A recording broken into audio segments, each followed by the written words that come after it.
What's up, everybody, and welcome into the Backliners podcast. Aggro and BaRRaCCuDDa, as per usual, taking you through what was a big week in the SPL. We had our group stage debut that included young Barry over here having a pretty key set yesterday, but we'll get into that in a little bit. Very exhausting set. Very exhausting set, yeah.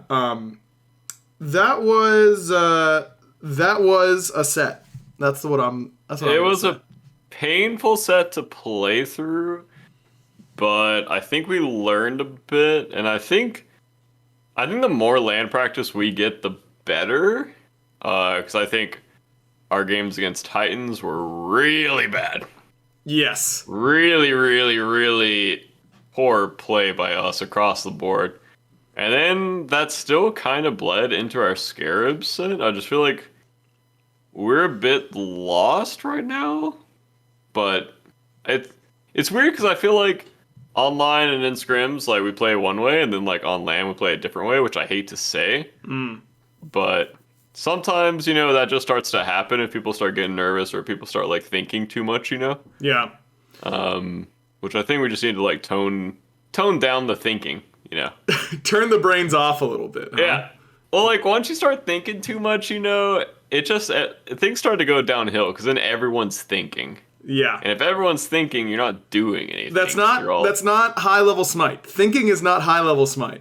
No, it's not. It's low level Smite because like bad players, you have to think about what to do. Yes. Yeah. Like you're sitting there like, oh, can I invade this? Oh, what should I be doing? And then, pro players, we don't think at all. Just smorking. Yeah. Turn the brain off and let them loose. Yeah, exactly. That's just we just gotta loosen up a bit, I think, is the main takeaway, I would say. Bear, this feels a lot like a podcast episode from like 2 years ago, whenever you were on the Renegades. This feels like a Renegades podcast episode, Wasn't the Renegades 2 years ago? I thought it was last year. Or wait, that was last year. Yeah, it feels like does feel like a long time ago. It does. Dude, I was like, have we even been doing the podcast for 2 years? Who am I? Where am I? This isn't my room. Wait, yes it is. Yeah, it feels like one of those episodes where you just need a little therapy session, a little decompression. Yeah. Yeah, I think we going into the Titans set, we were scrimming, practicing a certain thing, and then it's on game day, and we just completely is flub like a good word? Yeah, to, like, flub's a good word. Yeah, we completely like flubbed it up, Yeah, and it was just not good. And then in game 3, I think I'm just like, screw it, man. We're just going to fight on cooldown. And I think that was a game I was Hachi, and I'm literally just Hachi ulting into the lane to just force a fight so we can just start getting any momentum back. And yeah. I think we just need to look at the game a different way. I don't know. I kind of feel like we got a lot of stuff to work on right now. I'm going to be honest. I think this is like, as I'm watching the games and as I'm like interpreting what I'm seeing, I just get this sense that this meta is really unrefined. Like, I don't think any team right now actually has the right thing going on. I mean, I think the Leviathans and the Titans, the two teams that are the closest, and that's why they've been the most successful. But I think picks still aren't perfect. I think builds still aren't really nailed down. Like, I feel like the ADC builds all over the place right now. Dude, if someone asked me right now, hey, what's the meta ADC build? I don't know if I could answer. Yeah, because people are going to everything. I don't think there is a meta ADC build. I've tried a few different builds, but none of them feel like, man, I'm slaughtering these tanks. Yeah, but it doesn't feel like it's like a tank meta necessarily. Like, obviously, Nike Cthulhu have been really good, but like, they haven't been infallible. Like, I don't know what's going on. And I don't know if I've ever felt this way this deep into a season. Like, normally by now, I've got a really good feeling about the way a team or two teams are playing the game, are picking, are playing the map. And I just don't feel that way about really anyone. I think the Leviathans are the only team that make me really feel like they've got the best handle. But even then, I don't know if I feel like they've solved it quite yet. I would say, I think the best thing for teams to do, or any team to do, is just find out what you're good at. Yeah. I don't think you should be trying to copy like anyone else's meta right now, because we're seeing like magical ADCs, like Scarabs are playing like Charybdis mid with magical ADCs. Titans are playing like unkillable god comps. I don't remember what Dragons played against Leviathans, but it didn't matter. What did they? I mean, that sounded like wasn't even close. They played Hades support, bro. Yeah. I know Mike's gonna listen to this podcast. That sucked. It should have just gone solo, man. Nah, Hades support really good. Hades support can be good. It was not good for that draft. I hated it against that draft. I didn't see the games because I was driving to the studios, but I got there at the end of the Hades support game, and I wish I had seen the whole game, actually. It was a real treat, let me tell you. Okay, I've got a couple of things that I got to get off my chest here about the meta. Okay. I don't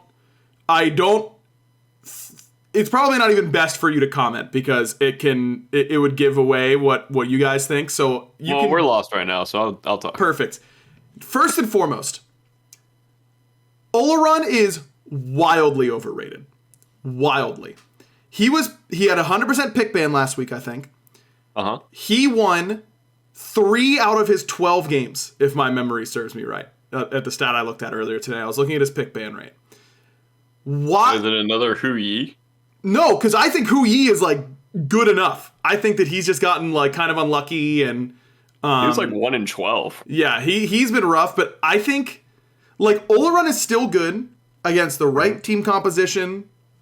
You know, final 2 picks. They don't have a lot of great dive. Let's pick Oloron. It's really good. Top 2ing Oloron, I think, is not good. Yeah, you had a breakdown over people not picking Geb too. Yes! Pick Geb, dude. What? That character does everything. He peels better than like anyone. He initiates really well. His ult half healths me late game, man. It does half my HP.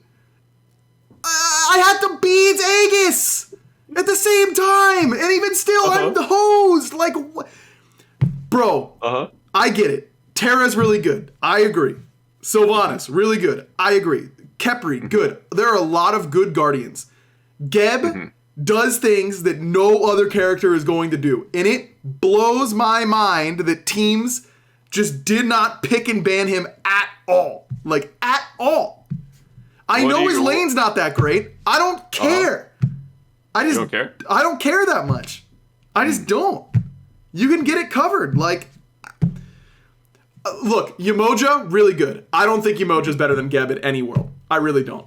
I think that even as that's a strong take. I know, right, bro. Here. I think Geb is so broken right now. Now, how many times have you died to Geb lately? Is it like a recent thing? Yes, has it been over the years that you've been building this up, or like all the time, bro? All the time, man. Look, here's the thing. He's getting nerfed tomorrow.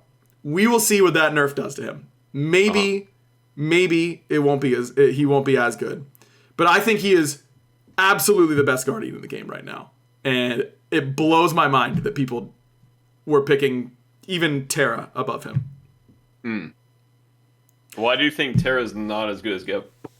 I'm just going to interview you now. Yeah, I'm fine with that. I'm fine with that. Let me roll up the sleeves, get prepped. Because I think that Terra is really good. She has less weaknesses than Geb in the sense that her early lane is like good.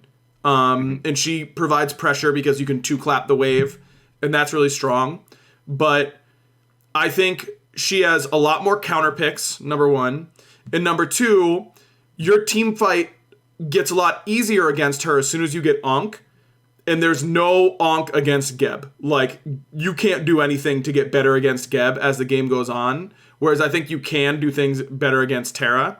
Now, obviously, even with Ankh, her ult is insane. And I'm not saying that Terra isn't really good. I think that she is close to Geb.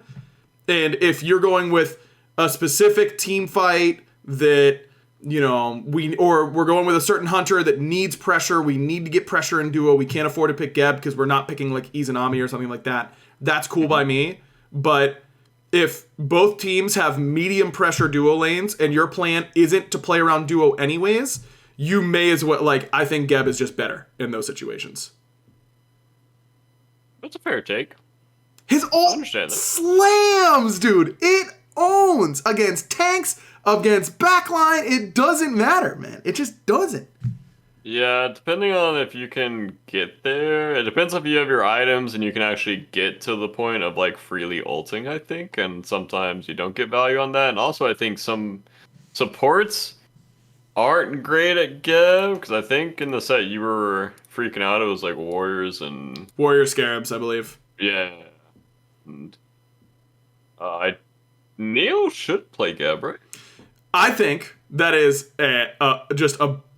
if you, and we talked about this last year when Jay couldn't play Emoja.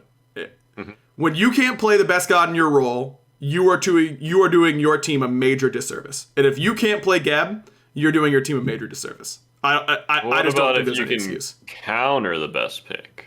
What was your take on that?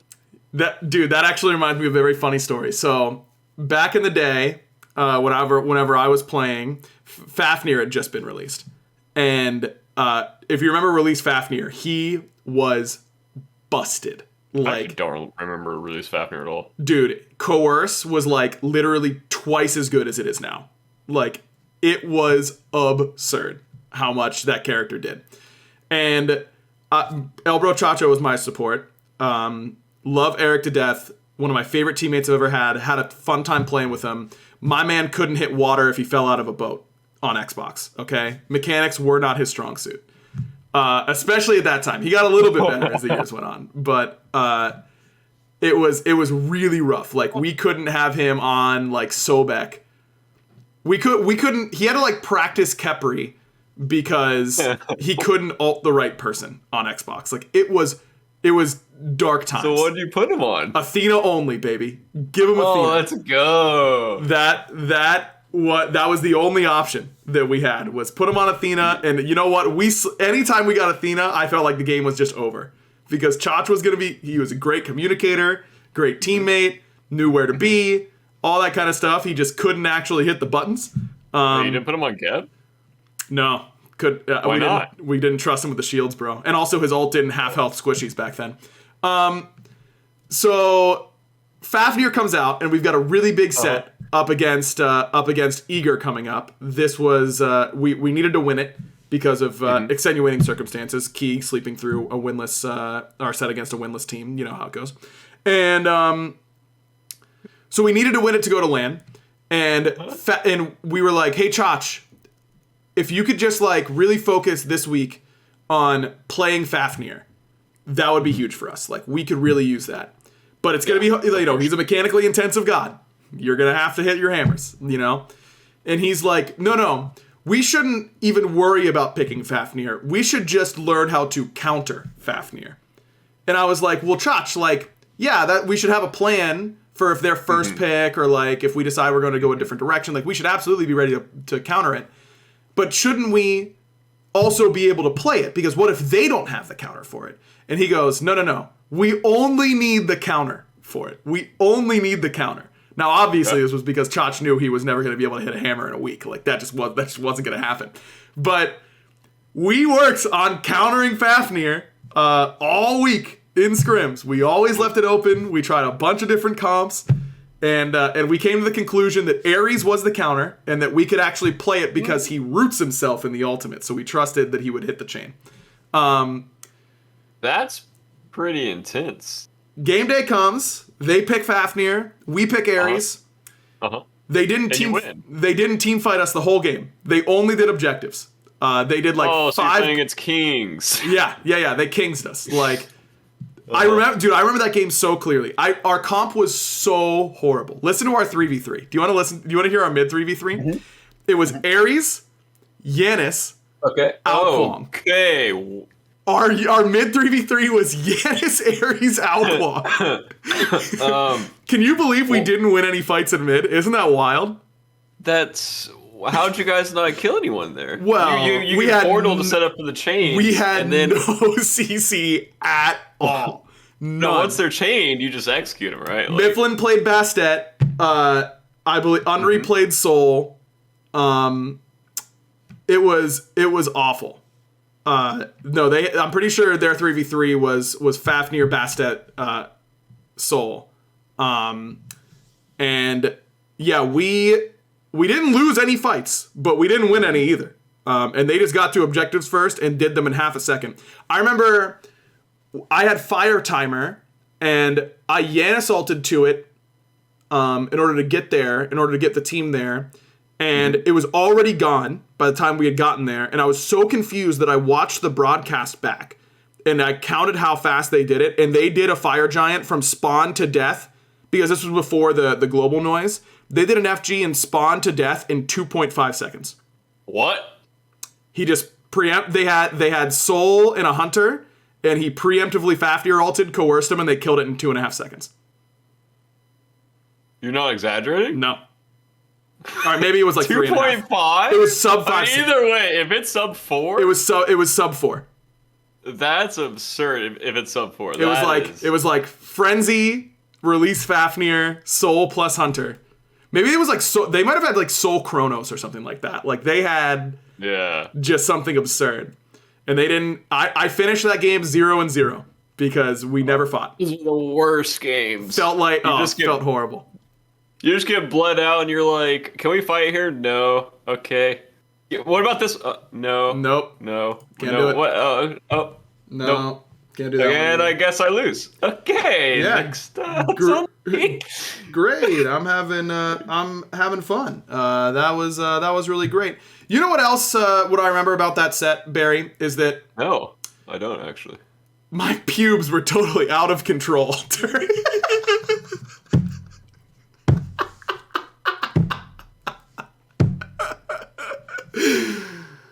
Because I didn't have Manscaped. Bear, I didn't have Manscaped. I can't believe you didn't have him. This holiday season, I'm giving thanks to our friends at Manscaped. Do I tell my extended family that I have the Performance Package 4.0 from the global leaders in below-the-waist grooming? Not to mention, it includes their Lawnmower 4.0 trimmer to tame my brush and score brownie points with the in-laws. What? Why would that score Manscaped copy? What kind of family are you? All right, Manscaped, you guys do great work. Literally all the time. All of your copy makes me laugh. This one I'm confused about, okay? Someone has got to explain to me how me telling my in-laws that I have the Lawnmower 4.0 trimmer. Oh, I thought you were just showing them. Well, I'm assuming I'm only telling them. Oh, okay. I thought you were like... But maybe, I don't know. That's where, it's all right. Everyone... That's up to you at your Thanksgiving. I guess, yeah. If you want to show or just tell, that's up to you. That's up to you. That is up to you. Gift yourself Manscaped or the man in your life who needs it. Join the 4 million men worldwide who trust Manscaped with 20% off plus free shipping by going to manscaped.com/back. Absolutely the best that you can get in this area for sure. Manscaped has been busy and just launched also their refined body wash and 2-in-1 shampoo plus conditioner. Both feature the Manscaped signature scent and will help unlock your confidence this year. Your boys and body will be oh so fresh and so clean when you start off your self-care routine with the ultimate body wash, shampoo, and conditioner. So get 20% off plus free shipping with the code BACK at manscaped.com/back. That's 20% off plus free shipping with the code BACK at manscaped.com. Be thankful this holiday season for the best gift of all from Manscaped. Your balls will thank you.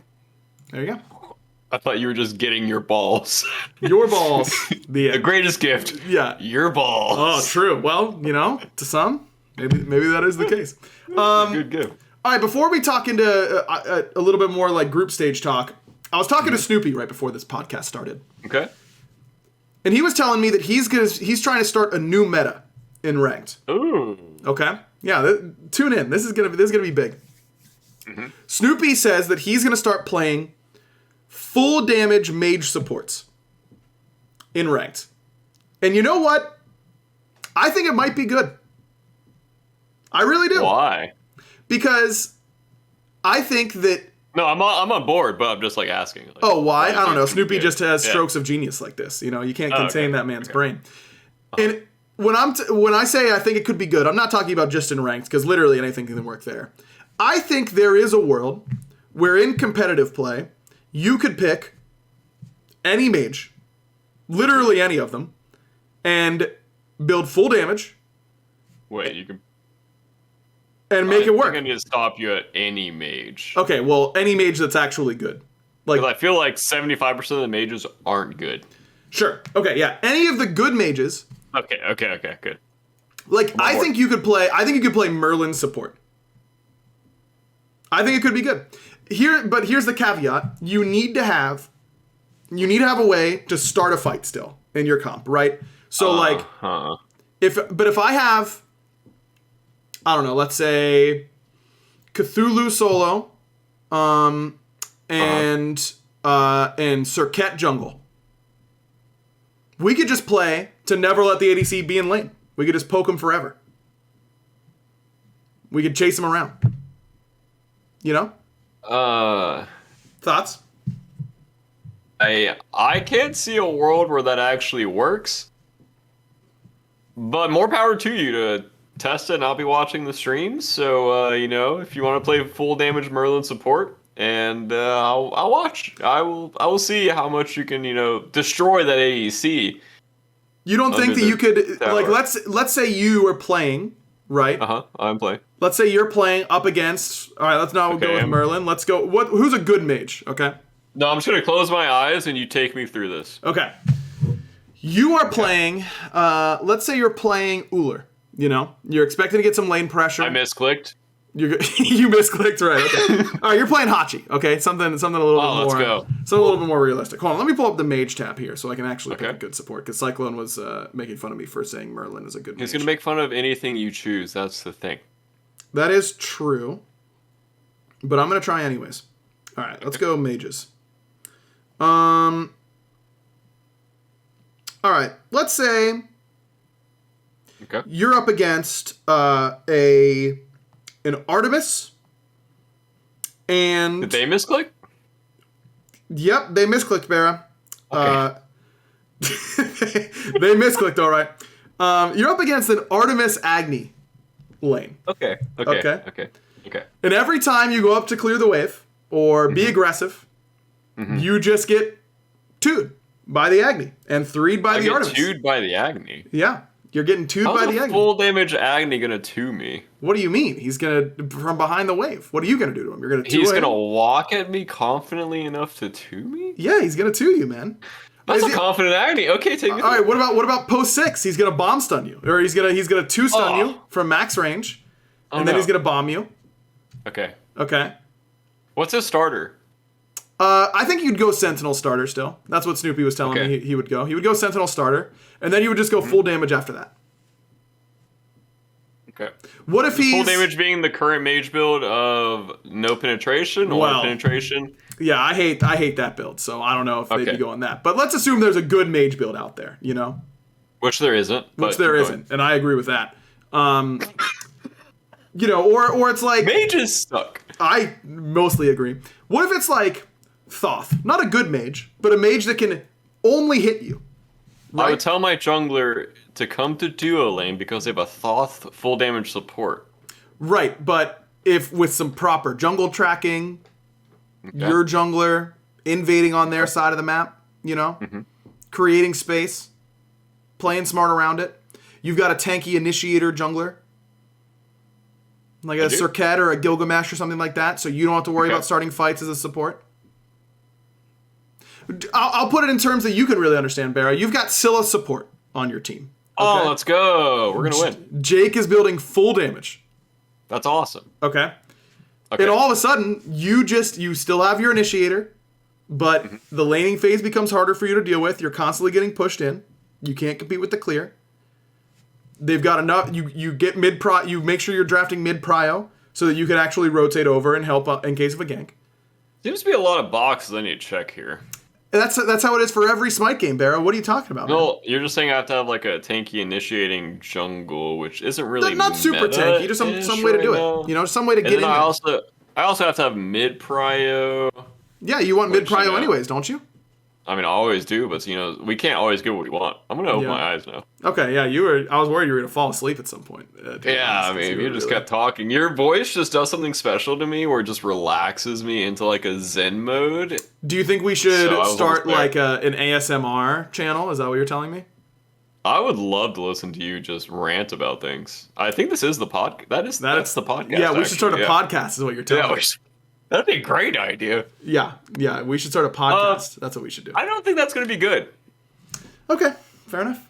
I will bring that to the boys tomorrow. I think we're double blocking, thankfully. There you go. And maybe a few games, we just, have some fun and pick some bands and just see what happens. Just gun it down. Try it out.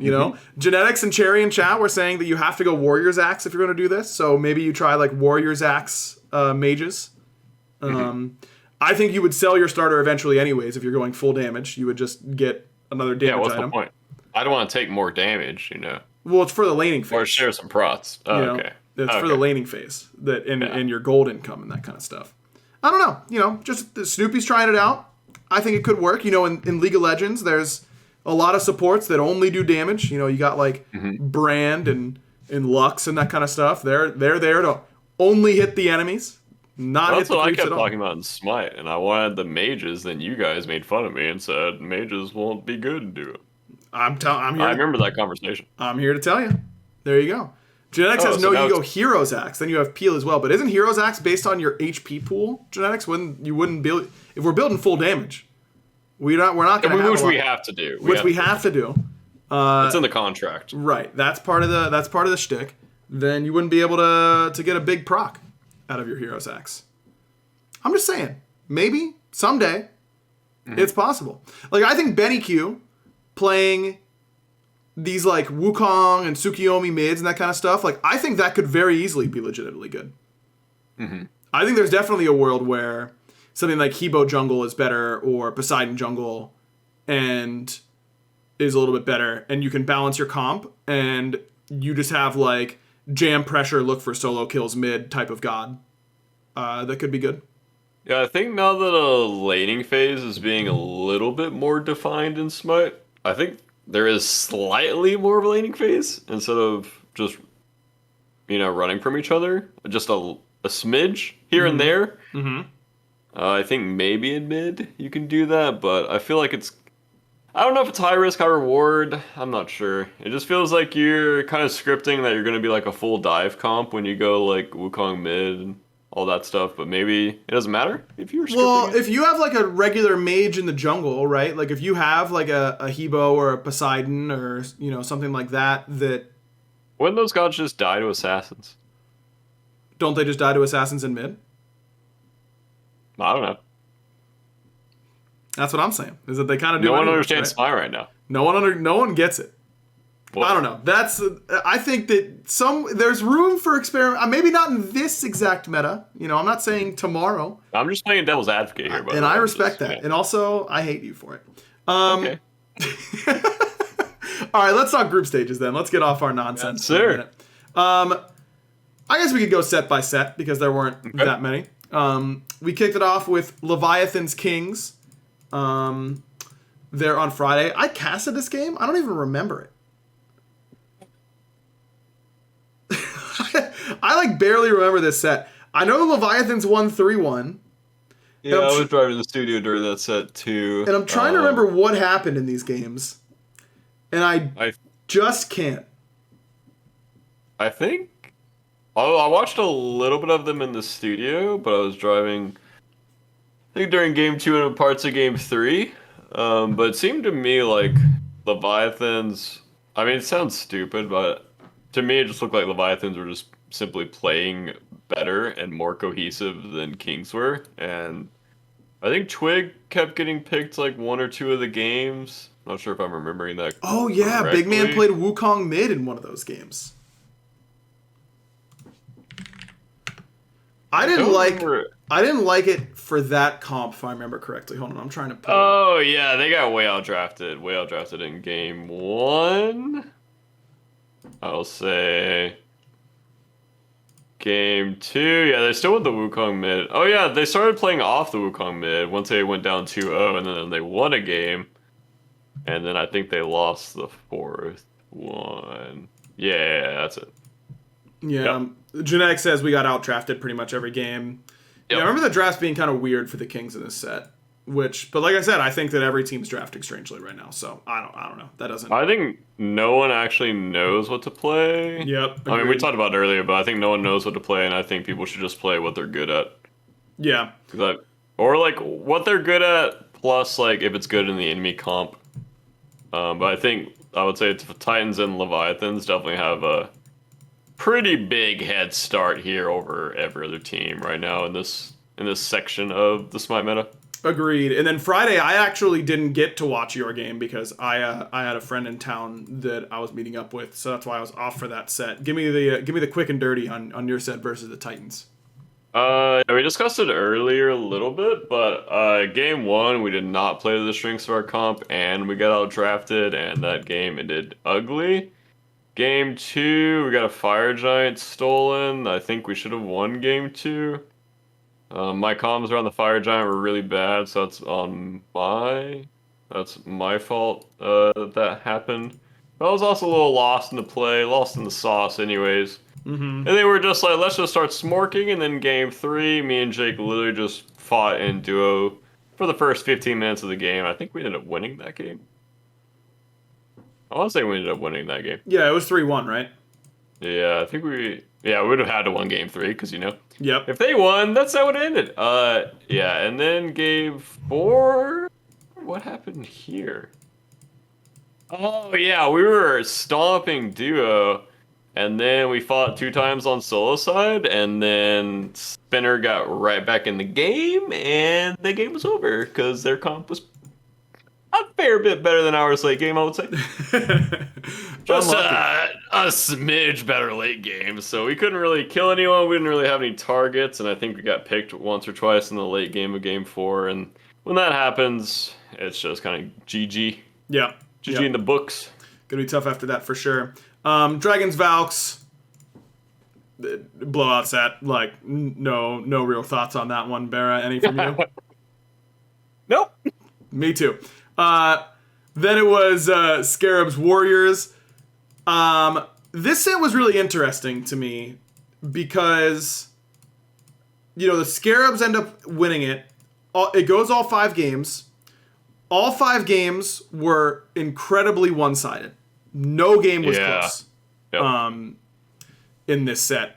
And you guys, I think it was Ven kind of talked about it in the post-game interview after your set versus the Scarabs, but it seemed like one comp was really working for them, and that was about it, and it didn't feel like, to me, the Warriors did a super great job at adjusting to that mid-set, which is a little bit surprising considering how much experience those players have in like best-of-5 situations. And Chuck, their coach, has been there, done that, 2-time champ as a coach. So I'm a little surprised they didn't adjust a little bit better to those picks and bans, but that set was just a little all over the place in general. Yeah, I agree, and I expected the Warriors to do better as well in that set. Scarabs, I mean, like I've talked about many times on the podcast, Scarabs are very good right now. I don't think they're a team that you can look over right now. But Warriors kind of played bad, I will say. I think Neil had a pretty bad set overall. Unfortunately for him. I was kind of noticing that he was like out of position a fair bit. Yeah. Which isn't really that characteristic of him, I would say. Normally I think he's way more on the ball than he was. And I think that there was a lot of solo lane stuff that was going on this set that was very important. And it kind of seemed in this set whoever just won solo lane won the game. Yeah, it was definitely very solo oriented. I don't know. That set was weird. But Scarabs get the dub. Big dub for them. That's obviously, in theory, the biggest game in a situation where only the bottom team doesn't advance. In theory, the biggest game in each group will be between the two bottom seeds. That's what this was, and the Scarabs getting that win is huge for them. It puts a lot of pressure on the Warriors to now go out and beat one of either the Titans or the Bolts at the very least, which is obviously a tall task these days. Yep. Then we go to Sunday. We got Leviathans Dragons. That set, I mean, game one was really close. It was a Fire Giant Steel, right? It was a Fire Giant Steel. Rongu steals fire. And I don't know if that just broke the Jade Mental or what, but the other two games in that set were not close. I mean, game two picks and bans from the Dragons, like, the Hades support just obviously did not work. And that was horrible. Honestly, I'm kind of down for them to try stuff like that in groups where... Totally. If they're not 100% trying to be, like, the number one... I mean, it's gonna sound like a cop-out, like me, like, hiding my Dragons, like, jersey under here as a super fan. But if they want to, like, try stuff right now, because no offense, but they're most likely guaranteed top 3 in this group. Yep. Well, they beat the Valkyries, so that's, like, as we talked about on the podcast, that's, if you do that, you're in good shape. Yep.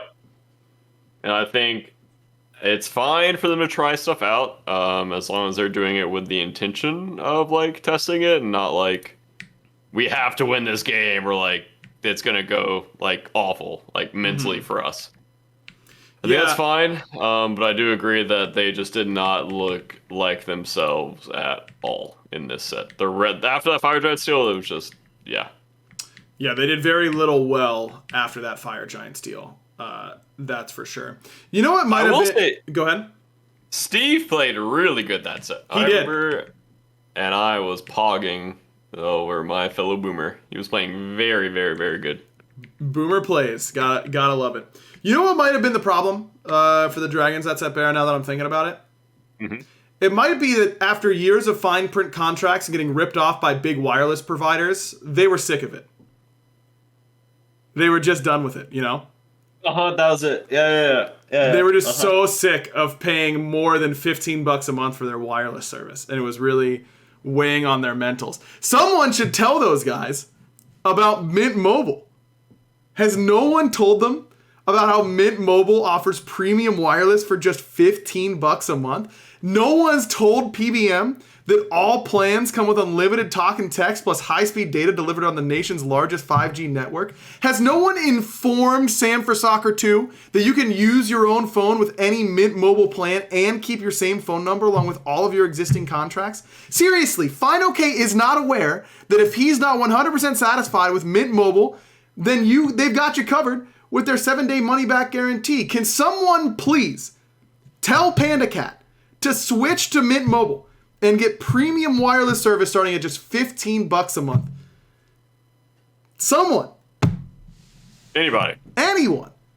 Chat, if this sounds good to you, and I know it does, you can get your new wireless plan for just $15 a month and get the plan shipped straight to your door for free. All you have to do is go to mintmobile.com/backliners. That's mintmobile.com/backliners. Cut your wireless bill to $15 a month at mintmobile.com/backliners. That was a good one, Barry. I thought that one flowed nicely. Yeah, that was a really good one, honestly. Thank you. That was really impressive. And then finally, your set yesterday up against the Scarabs. This was a big win for you guys, obviously, because going down to 0-2 in this group, even though I think it's safe to say, based on seeding alone and the way you guys have been playing recently, that you are favored over the Oni Warriors. You don't want to put that pressure on yourselves of having a must-win in that situation. How was that weighing on your mind at all going into that set? That like, oh man, we really don't want to be 0-2 in the group? Oh no, not at all. It was a little spooky of a set just because, like, we should have been up, like, in theory, like, 2-0. Yep. But game one, we just got backdoored. Half the team thought they could have ended, and I was on that half of the team, unfortunately, that did not think they could have ended there. And then they ended the game, and, whatever. We just redrafted the same thing in game two, and then left the back door locked this time, and they didn't backdoor and win. So they tried to do the same thing game two, and then we won. And then game three, I don't really remember game three at all. I think we just Did kept you guys- playing. Did you guys lose game 3? No, you won game 3. No, we lost game 3. Oh, you lost game 3. Okay. Yeah, I think we just kept letting them get their Yeah. comps, and they were really good with the old like Holly Hades combo. And then after game 3, once we started banning that, the set just got easy. So Yeah, I think that this is part of the maturation of a team. Is you kind of like you have to go through these steps where, and every team goes through them, where you struggle with everything, and then you figure out how you want to play, and you'll have some good games, and you'll start winning some games, and then you'll find one comp or one style of comp that just really meshes with how you guys view the game. You execute it really well, and you look unstoppable on that comp. Yep. And that'll work. And then teams will realize what is holding that composition together. They'll start taking it away from you. You will struggle, and you will lose games because you are so locked in on that one composition. And then you will begin to understand how to transition the lessons you learn from the one comp you're really good at into other comps, and then you start to be a great team then. I kind of equate it to like last year's Leviathans or Sanguine, whenever they looked really, really good if they got, a few of the top tier gods, and then really struggled when they didn't. They were a good team, not a great team yet. I think they're a great team now. And I think the Scarabs are a good team, not a great team yet. They haven't proven to me that they can make it work with multiple different styles of compositions. But I'll tell you what, man, if you give Bobby Sylvanas, if you give Scream Kali, your chances of winning are very slim. Like, no matter what team in the league you are. yeah, it felt really annoying playing against those gods, because like just the way they played the game and the style that they had, I think it was good into what we were doing currently. I think if we played against that now, I don't know, there's something about like in the set, sometimes you have like brain fog. Like if you're out of the set, you could just like from a top-down perspective, you just be like, okay, this is definitely the issue. Like these are the problems you guys are dealing with in this game. You have to do this. Yes. But sometimes when you're literally playing the game, you don't see X, Y, and Z for whatever reason. I mean, you kind of have like a gut feeling of like what's going on, but yeah, sometimes it just takes a little bit. And I mean, if that was a best of 3, we would have lost. Like, thankfully, it was a best of 5, and yeah, maybe it's a best of 5 that makes you adapt slower. I don't know. It's weird. Smite's weird. Whatever it is, Scarabs looking good. Not quite there yet, but if they can figure out a way to take that next step, like I was just talking about, they're going to be a really scary team come Worlds time, because clearly they've got a lot of synergy. They play well together. It's just a matter of finding those extra drafts, I think. I will say, I don't know if their strat's going to work into what Titans played against us. Yeah. So we will see in that set what happens, but that should be fun. I don't know if that style's going to work. That is Saturday of next week that you'll be able to see that. I don't even know if we know what's going to work in the Titans comps, but thankfully we're ready to play them. You can watch the other teams try. Yeah, we can watch everyone else figure it out. Yeah, someone else's problem now. You don't have to worry about it anymore. All right, well that'll do it for our group stage talk for this week. Obviously, we'll talk about it next week as well, which should be really good. I want to take this opportunity at the end of the show to remind you guys about our big special episode coming up. We are in November now, which means our special edition of an AMA is not going to be next week's episode, but the week after that. So Sunday, November 14th, if you haven't heard, the people over at Prediction have been working on some awesome tech where you're going to be able to join in to the show. Basically, think of it as calling into a radio show, but being there like in the audience the whole time. And you can participate in the show. You'll also get an exclusive NFT with your participation. So the way that we're going to do it is, it's just like selling tickets. I can say that the link for the tickets will be live later on this week. So check our Twitters, twitter.com/aggro and /BaRRaCCuDDa. Underscore, right? Don't you have an underscore, Barry? In my Twitter? Yeah. Oh, no, you're pure in the Twitter, huh? Nope, I'm underscore at the end. Yep, I knew it. Not pure.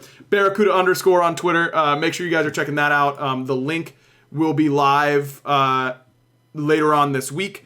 We did get the price nailed down for those tickets as well. So in order to, you can participate by getting one of these tickets. They will be $12.99 each. I know that we were still kind of in flux on the price going forward, but that's where we're gonna have it for this first show. So obviously this would be the best way to support us, and if you really like the show, this is the best way to do it. And you get to participate in the show, be a part of it, and get something to take home with you afterwards. So I'm pretty excited about it. I think it's gonna be really fun. I didn't realize that we were in November. I know, isn't it wild? You said that and I'm like, huh? Yeah. Wait. I thought the year just started. November 1st. Also, so there are 100 tickets available. Obviously, we want to try and sell out. And I will promise you that we will make the episode as long as necessary to get to everyone's question who gets a ticket. So if you're worried about getting a ticket and not getting a chance to participate in the show, do not worry about it. We will, if it's a 2-hour episode, it's a 2-hour episode. We'll do whatever we got to do. So again, if you're a big fan of the podcast, this is the best way to support us, and we're really excited about it. So hopefully we'll be seeing you there again November 14th for that special episode, and the link will be going live later on this week. And you can check our Twitters or twitch.tv/2Rs, 2Cs, 2Ds in order to. I'll be there. He'll be there. There's no doubt about it. All right, random question of the week time. I had one and I forgot it now. Oh, that is unlucky. That is really unlucky. Oh, Barra, do you have? I remember now. Halloween was yesterday. it was. That would make sense that it was November today. Sorry. Yep, I got completely owned by a kid yesterday. Who, when I was in my Zeus costume. And I opened the door, and they go, "Oh, what goddess are you?" And I was like, what was your answer? I said, "I'm Zeus." And he goes, "Oh, okay." And then he takes a handful of candy and leaves. That's messed up. I bought that kid candy, bro. He okayed you. I got owned. And he was on the edge. Can I say this? It wasn't some little kid, okay? It was like, this kid was like 14. Like 13 or 14. When is it too old to stop going trick-or-treating? I stopped. I went with like my little sister and that kind of stuff. And my little sister is significantly younger than me. So I was like, I was like 13 or 14. But I wasn't making fun of the people answering the door, It's a different generation now, Baron. Get off my lawn and all the other old man stuff. Oh, no. No, it was fine. Dude, I wasn't there. I was so mad. Joe told me about this little kid. Like, it was a parent and this, 2-year-old girl in a ladybug costume, which must have been adorable, number one. And she opened the door and the parent goes, "Trick or treat," and the little kid, sticks out her little bucket and goes, "I want candy." Oh. Isn't that so cute? I'm so sad I wasn't there to see it. That would have been awesome. But some kid, some 5-year-old boy, I yelled, I said, "Happy Halloween," as they were walking away, and he was like, "Yeah!" He, danced across our front yard because he was so excited to be getting candy, and I was like, that's where I want to be. That's, You made that little kid's night. Well, it wasn't really me, It was the candy I got him, I guess. And it wasn't necessarily, me. Everyone trying to make you feel better, man. Everyone was giving him candy. Oh, I appreciate that, I suppose. Okay. It's just sounding like you're going through a rough time. But do you remember, do you have a memorable year for Halloween when you were a kid? A costume that was really good or really bad that you had, or... like a trick-or-treating experience? So funny story, I have never been trick-or-treating. Growing up, we would always go, well, I was just about to All tell right, you. apologies. Yeah, jumping the shark. You lose my train of thought. Oh yeah, I would always go to church, and we would have like games where you would go around, and regardless of how you did in the game, you would get candy. Mm-hmm. So that was my Halloween / trick-or-treating experience as a kid. And then whenever I got older, I would just either help out at the events, or I think we gave away candy a few years at my house. I don't know if they still do those events, but they were really fun. I would definitely take playing games or getting candy over going to houses and getting candy. Really? It makes a lot more fun. You don't feel like you missed out doing that Not instead really. of trick-or-treating? Well, I feel like I would have more fun playing games and walking to houses and saying trick or treat and getting candy and walking away. Sure. I think that's fair. That sounds pretty fun, for sure. I would say mine... I don't remember what year it was. I was pretty young. I want to say it was either like late 90s or early 2000s, like 2001 or 2002. But it was really... It snowed really heavily that Halloween. I grew up in Pittsburgh, and it snowed really heavily, and then it rained. Like, it snowed the day, like a couple days before, or day before, and then it rained a little bit during the day, and then it was snowing again at night. And whenever that happens, the top layer of snow just becomes ice. And oh yeah. So but there was like a thick, like there were a couple inches on the ground, so you would like punch through the ice. And then, like, either have to, like through your shins, or you'd have to, like, pick your feet up and, like, slam it down. And I remember being so cold that Halloween. But that there weren't that many trick-or-treaters out. I lived in this neighborhood that was huge, and we had, like, a mile loop that we would do. And we would try and do a mile loop on the inside, and then unload our bags, and then do it again for the outer houses. That's how we found that was the most efficient. And well, you guys really broke it down. Dude, we were about that life for sure. And I remember that there were so few trick-or-treaters out because the weather was so bad that everyone had too much candy. And so we just, instead of getting like one piece or like, a couple pieces, everyone would just give us these like handfuls of candy. And it was awesome. That was like the most candy I ever got was that year with horrible weather. That was a good time. Was it good quality candy? Yeah, I grew up in a pretty wealthy neighborhood, so there were a lot of king size candy bar houses in the neighborhood that we trick or treated in, which was legit. It was very nice. Not a lot of there was like one house that always give out, like one house was like a dentist's house, and they would always give out like little mini toothbrushes and toothpaste and that kind of stuff. And I'm like, shouldn't you want us to eat candy? You're going to get money from us later when our teeth are rotten. Like, isn't it just good for business for you to give out as much candy as possible and also not be that guy? I think it's a little weird to give away toothbrushes and toothpaste on Halloween. I agree. I mean, we stopped going to that house.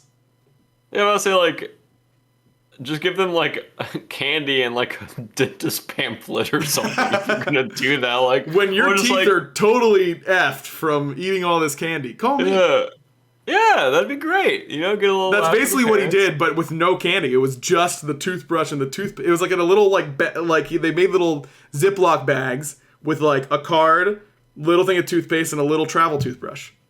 See, I feel like those are people that just think they're making an impact, but they're actually not. They're just annoying the kids, and they're like, I don't want to sit here for this spiel. Just give me candy. Just let me leave. Just get me out of here. I'm out. I'm not going back. We stopped going to that house. All about that efficiency, baby. That's what it's all about. All right, thanks everyone for watching and listening. As always, again, big thanks to Manscaped for being a sponsor for this episode. Manscaped.com/back for 20% off plus free shipping. And of course, mintmobile.com/backliners, where you can get premium wireless service for just $15 a month. Make sure you're checking out all of the shows on Predictions Network. They're all dope. And give us a good rating on Spotify, Apple Podcasts, whatever you're listening on. Sunday, November 14th, mark it on your calendars. Dope AMA episode. It's actually an off week for SPL, so it's perfect timing. And we'll go as long as we need to. So, again, tickets will be going on sale later on this week. Only 100 spots available, and you get your NFT to go with it alongside. So, it should be a lot of fun. Until next week, then, we'll see you on Sunday. Barry, you know what to do. Bye. Clean.